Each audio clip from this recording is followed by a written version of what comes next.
Hey everyone, this is Josh Hayward and happy Wednesday to you all. Welcome to day 2 of our Marzenbiers series. Like I said in the last video, I'm in the process of finding a whole bunch of different pumpkin beers and couldn't help but grab these Marzen Festbiers while I was out and about. So I've always really loved this style. Marzenbier, Festbier, Oktoberfest, the names are all used interchangeably. It's a very great historical style. Goes back to the days of Bavaria, where the brewers would brew the beer in March, Marzen, the German word for March.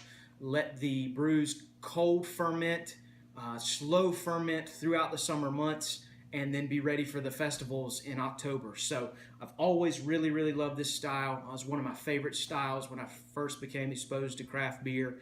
And yeah, going to be looking at each one of these. Every brewery has their own take on it. Some a little more American, some a little more German-based. So it's always great to see what the brewer wants to accomplish. As I said in the last video, not all of these are craft. These are just a variety of different kind of beers from different breweries in the U.S. and I think a couple from Germany as well. So yeah, really looking forward to it. We took a look at Sierra Nevada in day 1. Now we're going to be taking a look at Sam Adams in day 2. Another thing I wanted to mention, each year these different breweries will produce a Oktoberfest beer. Some of the breweries, it's the same every year. Other breweries, they tweak the batch a little bit. They may change it up a little bit. They may change their hop schedule or the type of malts they use. Whatever the case may be, that's why it's always great to try whatever they have each and every year. So we're going to be taking a look at Sam Adams tonight from the Boston Beer Company. I wouldn't necessarily say they are craft. You will get a variety of different opinions on that. Still really enjoy the things that Sam Adams does as a brewery. Definitely can appreciate everything they've done for beer in America as well. So without further ado, let's see what we've got. Now that's a beautiful beer there. All right, so we have a very deep amber color beer there. And if you will remember from the Sierra Nevada, this is much darker in color. More amber, whereas the last one was a little more golden in color, a little lighter. So this is, just from looking at it, just from comparing the two, and as an aside, I'm going to compare all of these throughout this series, just as a kind of a moving reference point. But I can, just looking at it, this is going to be more malty than the one from last night. This is going to be possibly a little heavier than the Sierra Nevada brand. But yeah, nonetheless, still a Marzenbier. Lagered, cold fermented, and quite a bit of head on this. A kind of an off-white tan head there. Much more head than the Sierra Nevada Marzen for sure. But yeah, it looks like a hearty fest beer. So let's see what we've got on the nose.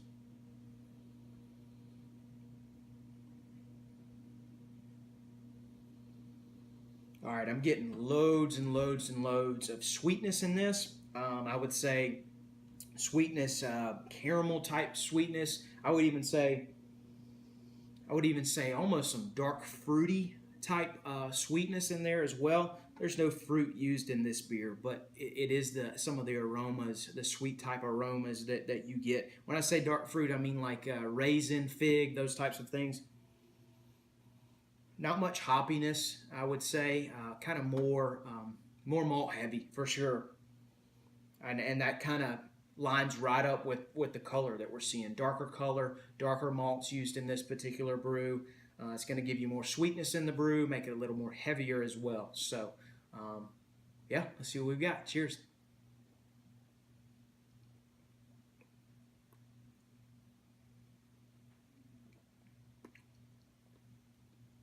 Not a bad beer either.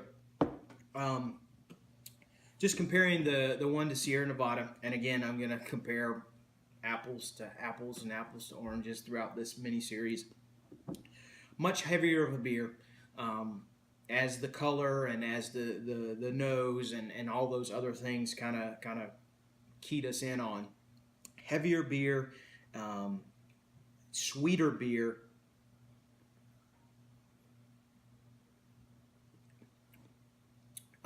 Toasted bread, biscuity, caramel, Getting those types of sweet flavors in there. A little bit of bitterness on the backside. Again, not much bitterness at all.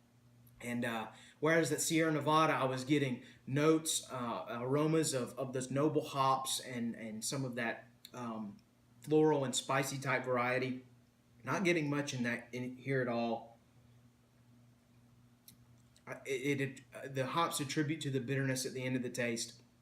I'm not getting a lot of perceived hop flavors at the end of this. Just more of a malt forward type beer. If I remember correctly, I've been drinking Sam Adams Oktoberfest for years, and that's kind of in line with their take on it. It's a little more malty, usually darker, kind of that amber color, or dark orange, light reddish type color.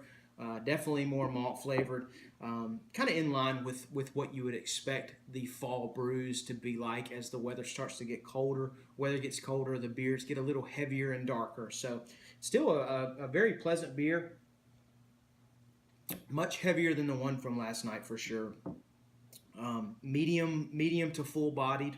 Well, I wouldn't say full bodied, definitely medium bodied. It's not as crisp as the Sierra Nevada, and that's not a knock on it. It's just a different take, and that's the great thing about looking at all these different ones. You're able to get a glimpse as to what the brewer wanted to accomplish in his particular take on the Oktoberfest, on the Marzen style, and I can definitely appreciate it. Sam Adams is good at what they do. They've been doing it for years and years and years. Again, a very, very pleasant Oktoberfest style beer. Thank you all for following along. Hope you all are enjoying it. If you've had this beer, let me know what you think. If you haven't, try it. Let me know what you think. What are some of your favorite Oktoberfest or Marzen style beers? I think kind of talking with folks in the craft beer community, they like a lot of the local craft breweries' takes on these, which is in line with what I've seen here as well. We've got a great one here I'll get to later. This is Old Mex Oktoberfest. It's a good local Charlotte brew. So let me know what you think. Have a great day. Cheers.